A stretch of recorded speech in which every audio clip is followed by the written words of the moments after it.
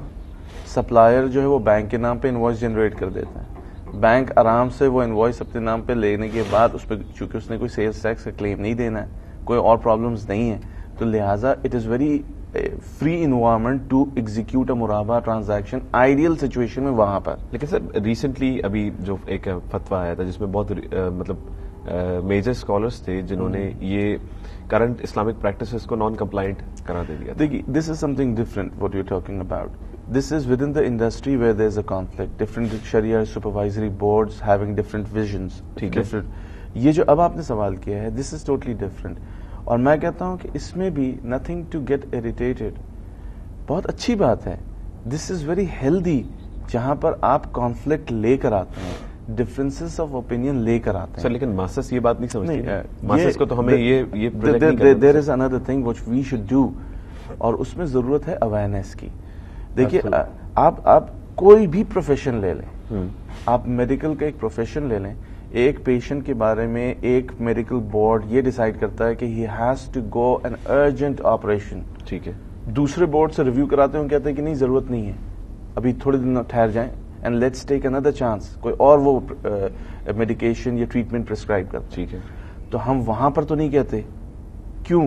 کیونکہ we have adopted and we know کہ یہ جو دونوں بورڈ فیصلہ کر رہا ہے اس کے پیچھے کچھ پرنسپلز کارگر ہیں, ان کی اپنی کچھ بیسز ہیں جس کی بنیاد پر یہ فیصلے کر رہے ہیں. تو آج بھی اگر کوئی اسلامک بینک کے حق میں کہتا ہے اور کوئی کہتا ہے کہ یہ اسلامک پریکٹسز اسلامک نہیں ہیں, کوئی نہ کوئی ان کے پاس دلیل ہے, کوئی فنڈامنٹل ہوگا نا. ٹھیک ہے, اور میں تو یہ کہہ رہا ہوں کہ اگر میں اس کو ایڈوکیٹ کر رہا ہوں تو میرے پاس بھی کچھ فنڈامنٹلز ہیں, کچھ دلائل ہیں. میرا پوائنٹ سر یہ تھا کہ اگر ایسا کوئی کانفلکٹ آتا بھی ہے تو اس کو پبلکلی ڈسکس نہیں کرنا چاہیے نا, کیونکہ کیونکہ جہاں پر ڈفرینسز آف اوپینین ہوتا ہے اس کو ماسز کو اس طرح ایکسپوز نہیں کیا جاتا, وہ انفیکٹ نیگیٹو ہو جائے گا, اور نیگیٹو ہونے کی بجائے وہ ایک اسٹیٹ آف کنفیوژن کریٹ کرتا ہے. کیونکہ ایک آدمی جو لے مین ہے, جنرل پبلک سے اس کا تعلق ہے, and he does not know the nitty-gritties and the details of each principle. تو وہ کہتا ہے کہ اچھا ایک مفتی صاحب جائز کہہ رہے ہیں, ایک مفتی صاحب ناجائز کہہ رہے ہیں, تو وہ بڑا کنفیوژن کریٹ ہوتا ہے. تو اس چیز کو بہت ہی اچھے انداز میں عوام تک پہنچانا چاہیے, اور یہ میں ہمیشہ کہتا ہوں کہ دس should be there for a healthy growth of an industry. This should be there, no doubt about it. But Atiq صاحب آپ کیا کہیں گے کہ جب ہم ماسس کی بات کرتے ہیں تو ہمیں ماسس کو کنفیوژن میں نہیں ڈالنا چاہیے, ہمیں چاہیے کہ جتنے ایسے انٹرنل ایشوز ہیں ان کو انٹرنلی ریزالو کر کے ایک اچھی چیز پروجیکٹ کی جائے, کیونکہ آپ کو نہیں لگتا کہ ماسس کی اویئرنیس سنس کم ہے تو دے وونٹ گیٹ دس پوائنٹ. ہاں ایبسولوٹلی, آپ ٹھیک کہہ رہے ہیں, اور مفتی صاحب نے تو اتنا احسن طریقے پہ ایکسپلین کر دیا اس کو. بات ساری یہی آتی ہے کہ اگر ایک کامن مین کی حیثیت سے, ایک لے مین کی حیثیت سے میں دیکھوں تو اس میں بات آتی ہے اویئرنیس کی. ہونا یہ چاہیے کہ جہاں پر ہم اسلامک بینکس کی ڈیٹیلز پہ, ان کی شریعت پہ, اس کی ڈیپتھ پہ جا کے باتیں کر رہے ہیں, وہاں پر ہمیں عوام کو کوئی نہ کوئی ایسے کورسز یا ٹریننگ سیشنز دینے چاہیے جس اور یہ ذمہ داری اسلامک فائنینشیل انسٹیٹیوشنز کی ہی ہے, یہ اسلامک بینکس کی ہی ہے, یہ تکافل والوں کی ہی رسپانسبلٹی ہے. اور میں نے بار بار اس بات کو کہا ہے کہ ان کو چیمبر کے لیول پہ یا کسی یونین لیول پہ یا کسی بھی ایک ایسے لیول پہ جہاں پر ایک ماسز کی ایک اویلیبل ہوتی ہے اور وہ بھی under control of some authority ہوتی ہے, وہاں پر گاہے بگائے اسلامک فائنینس سسٹمز کے متعلق لوگوں کو کلیریفیکیشن دینے کے ساتھ ساتھ ان کو اویئرنیس بھی دینی چاہیے. جتنی اویئرنیس بڑھے گی, فار ایگزامپل اگر آپ لے لیں تو کوئی ایک کمپنی ہے اگر وہ یہ اسلامک بینکنگ کی طرف جاتی ہے اور اسلامک بینکنگ سے وہ کام کرنا چاہتی ہے, فار ایگزامپل کوئی انڈسٹری کرنا چاہتی ہے, تو اس کو چاہیے کہ وہ اپنے امپلائیز کے لیے اور اس طرح اسلامک بینکاری والوں کے ساتھ مل کر کوئی نہ کوئی پروگرامز اور ایسے کرتے رہے جس میں کامن مین آ کر کے اس بات کو سمجھے. بالکل اسلامک میں ایک چیز عرض کروں, اتنی مجھے ایک چیز بڑے پرابلم کر رہی ہے کہ اتنی Islamic banking, Islamic financing conferences ہو رہی ہیں, لیکن جس میں گفتن نشستن برخاستن لوگ آ رہے ہیں, بیٹھ رہے ہیں, وہی سیم چہرے, وہی کھانا کھا رہے ہیں, وہی اپنی پروڈکٹس ایک دوسرے کو بتا رہے ہیں اور چلے جا رہے ہیں, کامن مین نہیں آتا.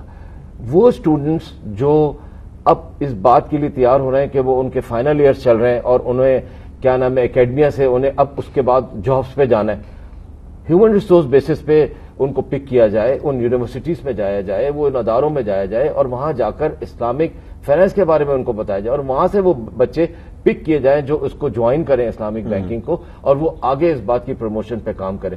اسی طرح فاؤنڈیشن لیول پہ ڈیولپمنٹ ہونی چاہیے. مقصد یہ کہ مختصر to cut the long story short, Islamic banking کی نو ہاؤ کے لیے بہت کام کرنے کی ضرورت ہے, اور جو کانفرنسز ہو رہی ہیں ان کانفرنسز میں ایک دن عوام کے عام آدمیوں کے لیے بھی ہونا چاہیے جہاں اسٹالز لگے ہوں ان تمام اداروں کے جو اسلامک فائنینشیل سسٹمز میں کام کریں, اور اس میں جو بھی آدمی آئے اس کی اجازت ہو وہ آ کر اپنے سوال جواب کرے, لٹریچر ایکسچینج کرے اور اپنی بات کو اور اپنے کوشچنوں کو سمجھ کے جائے. اور ان جیسے محترم شریعہ ایڈوائزرز ان اسٹالز پہ ان اداروں کے بیٹھے ہوں اور وہ ان کے جوابوں کو, ان کے سوالوں کے جواب دے کے, مطلب ڈائریکٹ کنورسیشن. جی ہاں, ڈائریکٹ. تو یہ بہت زیادہ اس وقت ضرورت ہے اس بات کی. جب گروتھ ہو رہی ہو, انڈیکسنگ کی اوپر کی طرف جا رہی ہو, تو اس میں ایک ٹچ ٹریننگ کا اور ماس اویئرنیس کا ہونا بہت ضروری ہے. تو وہ میں سمجھتا ہوں پھر وہ گروتھ کلائم کرے گی, وہ جم کرے گی, پھر وہ تیزی سے آگے جا سکتی ہے. سر آپ کچھ کہیں؟ میں صرف اس میں یہ ایڈ کروں گا کہ دیکھیے یہ ایک ایولیوشن ہے انڈسٹری. ابھی پاکستان میں اگر آپ دیکھیں تو 10 سال ہو گئے ہیں اس کو یہاں پر آپریٹ کرتے ہوئے. نیچرلی ایک پبلک ڈیمانڈ ہوگی, اور جیسے عتیق صاحب فرما رہے ہیں کہ اویئرنیس کریٹ کرنے کے لیے ہمیں بہت انتھک محنت کرنی پڑے گی, جس کے بعد کچھ چیز ڈیولپ ہوگی. اس میں میں کہوں گا کہ میڈیا کا رول بھی بہت امپورٹنٹ ہے کہ میڈیا اس کو کس طرح پروموٹ کرتا ہے, کس طرح لے کر جاتا ہے آگے. پبلک ڈیمانڈ ہے تو وہ ڈرائیو کر رہا ہوتا ہے اکیڈمیا کو بھی, کہ ظاہری بات ہے ہیومن ریسورس جو کیپیسٹی بلڈنگ کی بات کرتے ہیں تو کہاں سے ڈیولپ ہوگی. ایک تو ود ان دا انسٹیٹیوشنز, ٹھیک ہے آپ ٹریننگ کرا رہے ہوں گے, لیکن جو نیو بلڈ انجیکٹ ہوگا اس کی ٹریننگ, اس کی اویئرنیس وہ کہاں سے ہوگی؟ وہ اکیڈمیا سے ہوگی, وہ ایجوکیشنل انسٹیٹیوشنز میں ہوگا. الحمدللہ اب میں سمجھتا ہوں کہ کئی ایسے انسٹیٹیوشنز ہیں جہاں پر اسلامک بینکنگ کی کورس آفر ہو رہے ہیں, بچوں کی اچھی انرولمنٹ ہے. تو یہی چیز ہے کہ جب وہ ایک نیو انٹرنٹ ان اویئرنیس, ان تعلیمات کے ساتھ انسٹیٹیوشن میں آپریشن کے لیے جاتا ہے تو اس میں واضح فرق آئے گا بنسبت یہ کہ ایک آدمی جس کی اچھی ٹریننگ بھی نہیں ہے, جس کو خود اویئرنیس نہیں ہے, اور اس کی زندگی کا ایک کثیر حصہ کنونشنل پریکٹسز سے گزرا ہے, تو وہ اس کو اچھی طرح ایڈوکیٹ بھی نہیں کر رہا ہوتا. بالکل. اچھا سر, آئی او فی کے بارے میں اگر میں پوچھوں کہ اس کی امپلیمنٹیشن کس حد تک آپ کہتے ہیں کہ اس میں پروگریس ہے, کہ امپلیمنٹیشن اسی طرح اپلیکیبل ہے؟ جی, آئی یو فی کی جو اسٹینڈرڈز ہیں اس میں سب سے بڑی بات تو یہ ہے کہ through out the globe scholars کو انہوں نے جمع کیا ہے, کنسنسس کے بعد ایک اسٹینڈرڈ ڈیولپ کر دیا. ٹھیک ہے. اس میں اسٹیٹ بینک نے یہاں پاکستان میں بھی 4 اسٹینڈرڈس کو انہوں نے لاگو کیا ہے اور اب وہ امپلیمنٹ ہے. لیکن اس میں ضرورت اس بات کی ہوتی ہے کہ بہت سی جگہوں پہ آپ نے تھوڑی بہت کسٹمائزیشن کرنی ہوگی. جیسے میں نے آپ کو ابھی مثال دی تھی مرابحہ کی, ایک ٹیکس فری زون ہے, وہاں پر آپریٹ کرنا مرابحہ کا وہ بالکل آئیڈیل سچویشن پہ ہوگا, اور جہاں پر کنسٹرینٹس آئیں گے تو وہاں پر کسٹمائزیشن کی ضرورت پڑے گی.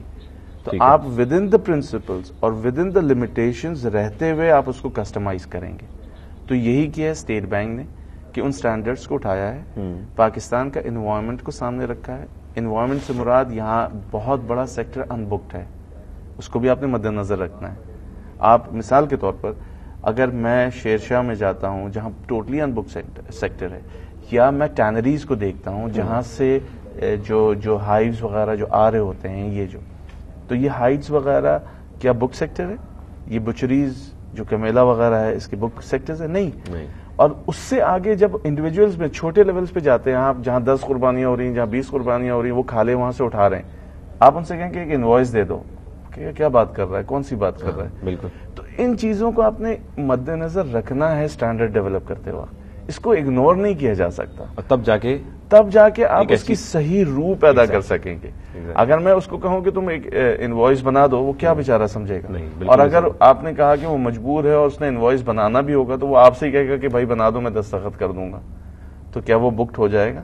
تو یہ اکانومی کے اندر بہت سے فیکٹرز ہوتے ہیں جو باہم کام کر رہے ہوتے ہیں, تب اکانومی چل رہی ہوتی ہے. اچھا سر, ایک سوال بیچ میں, آپ نے ابھی مرابحہ کی بات کی تو اس سے ایک چھوٹا سا میں اوپینین لینا چاہوں گا آپ کا, کہ جب مرابحہ کی بات کرتے ہیں تو کموڈٹی مرابحہ ایک ایسا سیکٹر ہے جس کو ہم لوگوں نے اپنے پچھلے ٹاپکس میں بھی ڈسکس کیا, آپ اس کے بارے میں کیا کہنا چاہیں گے؟ دیکھیے, اگر آپ ایک ایز اے ججمنٹ پوچھتے ہیں کہ واٹ از کموڈٹی مرابع، اٹس پیورلی اے سیل.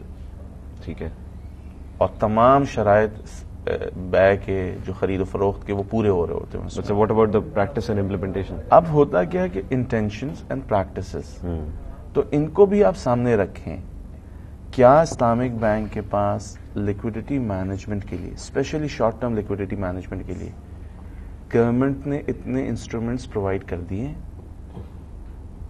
اچھا، اگر نہیں کیے تو آپ کہتے ہیں کہ کموڈٹی مرابع بند کر دیا جائے. میں بھی اگری کرتا ہوں، and I am of this view کہ اس کو نہیں ہونا چاہیے. لیکن جہاں ہم اس کو نگیٹ کر رہے ہیں، جہاں ہم اس کو شن کر رہے ہیں، وہاں ساتھ ساتھ ہم دوسرے آلٹرنیٹیوز بھی تو پرووائڈ کریں.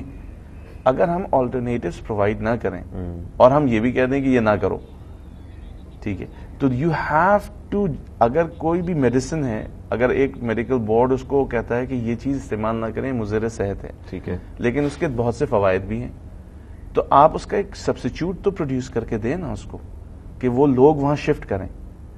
تو یہ چیز کو اگنور نہیں کیا جا سکتا. رہی یہ بات کہ کیا میں کہتا ہوں کموڈٹی مرابع کرنا چاہیے، تو میں اس کے خلاف ہوں. میں کہتا ہوں کہ نہیں کرنا چاہیے. مجھے اگر اجازت ہو، میں ایک بات کہنا چاہتا ہوں کہ بڑا آسان ہے. اگر ہم جنرلائز کر کے ایک چیز کو دیکھیں تو ہمیں یہ دیکھنا چاہیے کہ عوام کے سامنے اور جو بڑے ہیں اسلامک بینکنگ کے کنٹرولرز ہیں ان کے سامنے ایک بات کو واضح کر کے پیش کرنا چاہیے کہ اسلامک بینکنگ جو ہے وہ damage controller of the economy ہے. اس وقت جو شیمبلز آئے ہوئے ہیں، جو پرابلمز آئے ہوئے ہیں اکنامی کو، میں سمجھتا ہوں کہ کوئی بھی پروگرامز آئیں سامنے، کوئی بھی پالیسیز ڈیولپ ہوں، اس میں مین رول ایک یہ ہونا چاہیے ذہن میں رکھتے ہوئے کہ how can we define that the Islamic financial system is the damage controller of the infected economy of the Pakistan, جو اس وقت برا حال ہوا ہے. اس کو کیسے کیا جا سکتا ہے؟ اگر اس پر تھوڑا سا دھیان دیا جائے تو میں بہت ہی وثوق کے ساتھ یہ بات کہہ سکتا ہوں کہ Islamic banking system can prove by وہی بات جو میں پہلے بھی کہا ہے اور ابھی بھی کہہ رہا ہوں کہ آپ کو جانا پڑے گا ایگریکلچر فائنانس میں، آپ کو مائکرو اکنامکس میں جانا پڑے گا، آپ کو یوتھ کو انٹرپرینور بننے میں مدد دینی پڑے گی، اور آپ کو S M E loans float کرنے پڑیں گے بائی ہوک اور بائی کروک. آج نہیں تو کل، تب جا کر آپ اپنے پورے کردار کو معاشرے کے سامنے واضح کر سکتے ہیں کہ آپ کیسے اس غلط سلط اکنامی کے نجات دہندہ ہیں. زبردست. یہی انفیکٹ عتیق صاحب کے ساتھ میری جتنی ڈسکشن ہوئی ہے اس میں عتیق صاحب نے ہمیشہ یہی چیز بتائی ہے. اس کے علاوہ میں بھی یہ کہنا چاہوں گا کہ آج کا ٹاپک جس کو ہم لوگ ڈسکس کر رہے تھے اس میں یہ چیز ایڈ کرنا بہت ضروری تھا. Thank you very much for coming on the show. Thank you very much Atiq صاحب. آج کے ٹاپک میں ہم لوگوں نے ڈسکس کیا کہ شریعہ ایڈوائزری کے کیا رول ہے اور اس کی امپورٹنس کیا ہے. اسی طرح کے ایک اور ٹاپک کو اپنی اگلی ایپیسوڈ میں ڈسکس کریں گے. طلال جیلانی کو اجازت دیجیے. اللہ حافظ.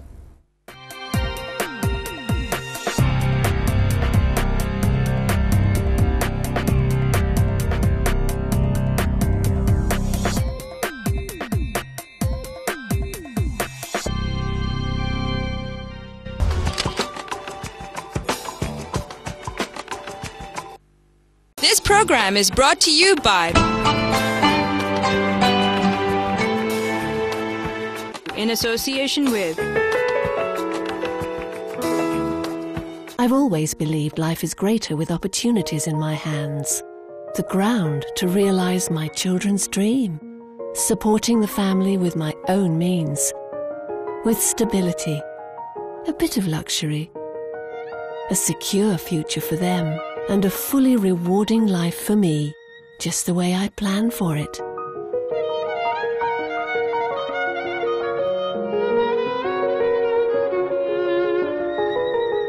I've always believed life is greater with opportunities in my hands. The ground to realize my children's dream. Supporting the family with my own means. With stability. A bit of luxury. A secure future for them. And a fully rewarding life for me, just the way I planned for it.